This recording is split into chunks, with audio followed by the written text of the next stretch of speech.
ሰላም ጤና ይስጥልኝ ውድ የቻናላችን ተከታታዮች፣ የዛሬ አዳዲስ መረጃዎችን ይዘን ቀርበናል። በመጀመሪያ አርዕስቱን አስቀድማለን። ተፈናቃዮች ካልተመለሱ ጦርነት ሊከሰት ይችላል ሲሉ ጄኔራል ታደሰ ወረደ ተናገሩ። የቤታቸውን አጥር ያላደሱና ግራጫ ቀለም ያልቀቡ ነዋሪዎች የመብራትና የውሃ አገልግሎት አታገኙም ተባሉ። የሊቢያ ጦር ጠቅላይ አዛዥ በቱርክ በደረሰ የአውሮፕላን አደጋ ህይወታቸውን አለፈ። ውድ የቻናላችን ተከታታዮች እነዚህና ሌሎች መረጃዎችን ይዘናል። አብራችሁን ቆዩ። ተፈናቃዮች ካልተመለሱ ጦርነት ሊከሰት ይችላል ሲሉ ጄኔራል ታደሰ ወረደ ተናገሩ። ጄኔራሉ የህዝብን ወቅታዊ ሁኔታ በተመለከተ መግለጫ በሰጡበት ወቅት ነው ይህን ማስጠንቀቂያ ያቀረቡት። ለረሃቡ ዘላቂ መፍትሄ ተፈናቃዮችን መመለስ ነው ያሉት ጄኔራሉ፣ ይህ ካልሆነ ግን ጦርነቱን ማስቀረት አይቻልም በማለት ህወሓት በተፈናቃዮች ምክንያት ጦርነት ሊከፍት እንደሚችል ፍንጭ ሰጥተዋል። ነገሮች በዚህ ከቀጠሉ ከቁጥጥር ውጭ ይሆናሉ ሲሉ ያሳሰቡት ጄኔራሉ በዚህ ዓመት የግድ ተፈናቃዮች ወደ ቀያቸው መመለስ አለባቸው ብለዋል። ይህ ካልሆነ ግን ጦርነት መፍትሄ ሊሆን ይችላል ሲሉ አስጠንቅቀዋል። ፕሬዝዳንቱ በሰጡት ማብራሪያ በህዛዝን ጀምሮ በትግራይ ውስጥ ባሉ 146 የተፈናቃዮች መጠለያ ጣቢያዎች የሚገኙ ተፈናቃዮች በከፍተኛ ችግር ላይ እንደሚገኙ ገልጸዋል። ከረድኤት ድርጅቶች የሚሰጠው እርዳታ በወር 16.1 ኪሎ ግራም መሆኑን የጠቀሱት ፕሬዝዳንቱ ተፈናቃዮች ለወፍጮ፣ ለልብስ፣ ለጨውና ለሌሎች ወጪዎቻቸው የሚሸፍኑት ከዚህ ከሚሰጣቸው ወርሃዊ የእህል ድርሻ በመሆኑ ለከፍተኛ ማህበራዊ ችግር መቀላታቸውም ተነግረዋል። ሌተናል ጄኔራል ታደሰ ወረደ በህዛዝ መጠለያ ጣቢያ የደረሰውን የረሃብ አደጋ በማስተጋባት ዓለም አቀፍ ማህበረሰብ እንዲያውቁና አጀንዳ እንዲሆን ላደረጉ የማህበራዊ ሚዲያ አንቂዎች ምስጋናቸውን አቅርበዋል። የጊዜያዊ አስተዳደር ካቢኔ ይህን አደጋ በቀጥታ የሚከታተል በፕሬዝዳንቱ የሚመራ ቡድን አዋቅሮ ወደ ስራ መግባቱን አስታውቋል። በትግራይ ከጦርነቱ በፊትም ሆነ በኋላ 1.1 ሚሊዮን ተፈናቃይ ህዝብ መኖሩን ያብራሩት ፕሬዝዳንቱ ከዚህ ውስጥ 891 ሺህ የሚሆኑት በትግራይ ውስጥ የሚገኙ ሲሆኑ የምዕራብ ትግራይ ሳይጨምር በመላው ትግራይ በሚገኙ 146 መጠለያ ካምፖች ውስጥ እንደሚገኙ ገልጸዋል። አሁን በህጻጽ በጎላ ሁኔታ የወጣው ችግር ቀደም ብሎ የሚታወቅ እንደነበረና መንግስትም ችግሩን ለመፍታት ሲመክር መቆየቱን፣ ነገር ግን የተደረገው ጥረት በቂ እንዳልነበረ ፕሬዝዳንት ታደሰ ወረደ አብራርተዋል። በተፈናቃዮች ላይ የተደረገ ያለው ጥረት አስቸኳይ የህይወት አድን ተግባር እንጂ ዘላቂ መፍትሄ አለመሆኑን የገለጹት ፕሬዝዳንቱ ዘላቂ መፍትሄ ሊሆን የሚችለው ተፈናቃዮች ወደ ቀያቸው ተመልሰው ራሳቸውን እንዲችሉ ሲደረግ ብቻ ነው ብለዋል። የ2018 ዓ.ም የጊዜያዊ አስተዳደሩ ዋና እቅድ ተፈናቃዮችን ደህንነቱን በጠበቀ ሁኔታ ወደ ቀያቸው መመለስና ችግራቸውን በዘላቂነት መፍታት መሆኑን የገለጹት ሌተናል ጄኔራል ታደሰ ወረደ ይህን ተግባራዊ ለማድረግ የፌዴራል ፒኤፍኤስ የኢትዮጵያ ህዝብ እንዲሁም አደራዳሪ ተቋማት በቁርጠኝነት እንዲሰሩ ጥሪ አቅርበዋል። ሌተናል ጄኔራል ታደሰ ወረደ ያጋጠመውን አደጋ ለመመከት ሁሉም ወገን እንዲረባረብ ጥሪ በማቅረብ መግለጫውን አጠቃለዋል። ይህ በእንዲህ እንዳለ የኢትዮጵያ አደጋ ስጋት አመራር ኮሚሽን ዘግይቶ ባወጣው መግለጫ በተለያዩ ማህበራዊ ሚዲያዎች በህጻጽ ጊዜያዊ መጠለያ ጣቢያ የሚገኙ ዜጎችን የሰብአዊ ድጋፍ እንዳልደረሳቸው የሚገልጽ የተሳሳተና የመጠለያ ጣቢያውን አጠቃላይ ሁኔታ የማይገልጽ ዘገባ መሆኑን አስታውቋል። የሰብአዊ ድጋፍን በሚመለከት በመደበኛነት ዓመቱን በሙሉ ድጋፍ ለሚያስፈልጋቸው የምግብ ስርጭት ሳይቆራረጥ የተከናወነ ይገኛል ነው ያለው።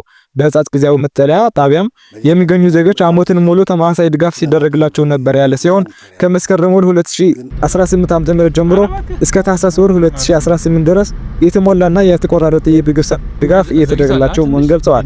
በሌላ በኩል በክልሉ ጊዜያዊ አስተዳደር የተለያዩ የሰብአዊ ድጋፍ ችግሮች መኖራቸውና ተጨማሪ የፌዴራል ድጋፍ እንደሚያስፈልግ ይጠየቅ ኑሮ በኮሚሽናችን በኩል አስፈላጊው ድጋፍ ሊፈጸም የሚያስችል ዝግጁነት አለን ብለዋል። ሆኖም ለተፈናቃይ ማህበረሰብ የሚላከው ድጋፍ ለታለመለት ዓላማ ብቻ መዋልን ማረጋገጥ የማድረግ ኃላፊነት የክልሉና የአካባቢው ጊዜያዊ አስተዳደር ነው ብለዋል። የቤታቸው አጥር ያላደሱና ግራጫ ቀለም ያልቀቡ ነዋሪዎች የመብራትና የውሃ አገልግሎት አታገኝም ተባሉ። በአዲስ አበባ የተለያዩ አካባቢዎች የመኖሪያ ቤታቸውን አጥር ግራጫ ቀለም ያልቀቡ አምፖል ያልሰክሉ እንዲሁም በአካባቢያቸው የደህንነት ካሜራ ያልገጠሙ ነዋሪዎች የመብራትና ውሃ አገልግሎት አታገኝም ተብለናል ሲሉ መናገራቸውን ፎርቹን ጋዜጣ ዘግቧል። ከሚኖሩበት ቀበሌ በመጡ የመንግስት ኃላፊዎች በሀገር ደረጃ የተሰራ ካለው የኮሪደር ልማት ጋር ተያይዞ ነዋሪዎች አካባቢያቸውን ማስዋብ አለባቸው የሚል መመሪያ እንደሰጣቸው ዘገባው አመልክተዋል። በየአካባቢው ዋና ቦታዎች ላይ ይሰቀላል የተባለው የደህንነት ካሜራ ያስፈለገው በከተማዋ ነዋሪዎች ዘንድ በተደጋጋሚ የሚነሳ የደህንነት ጥያቄ በመኖር ነው ተብሏል። ለነዋሪዎቹ ከተሰጣቸው መመሪያ ውስጥ ሁሉም የመኖሪያ ቤቶች አጥር በተመሳሳይ መልኩ ግራጫ ቀለም መቀባት ያለባቸው ሲሆን ከዚህ የተለየ ቀለም መጠቀም እንደሌለባቸውም ተገልጾላቸዋል። የከተማዋ ኃላፊዎች ይህን መመሪያ በፍጥነት ያልተገበረ ነዋሪ ለቅጣት እንደሚዳረግ መናገራቸው ተሰምተዋል። ቅጣት የሚፈጸመው ነዋሪዎቹ መንደራቸውን የማስዋብ ስራ ማከናወናቸው በድጋሜ ከተፈተሸ በኋላ መሆኑን ተመልክተዋል። ይህን ያላከናወነ ግለሰብ እንደ መብራትና ውሃ ያሉ መሰረተ ልማቶች ይቋረጥበታል መዋልን ጋዜጣው ዘግቧል።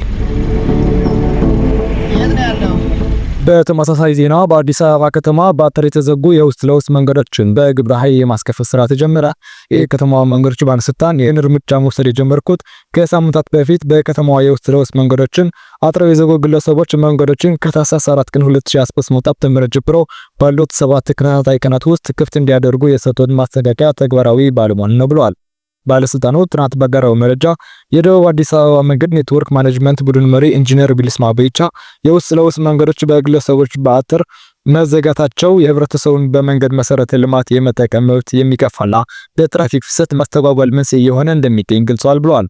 በመሆኑም የውስጥ ለውስጥ መንገዶችን በአጥር የዘጉ አካላት አጥር እንዲያነሱ ማስጠንቀቂያ የተሰጠው ቢሆንም በተሰጠው ጊዜ የጊዜ ገደብ ባለማንሳቱ ከወረዳው የጸጥታ አካላት ጋር በመቀናጀት በግብረ ኃይል እንዲነሳ መደረጉን ገልጸዋል።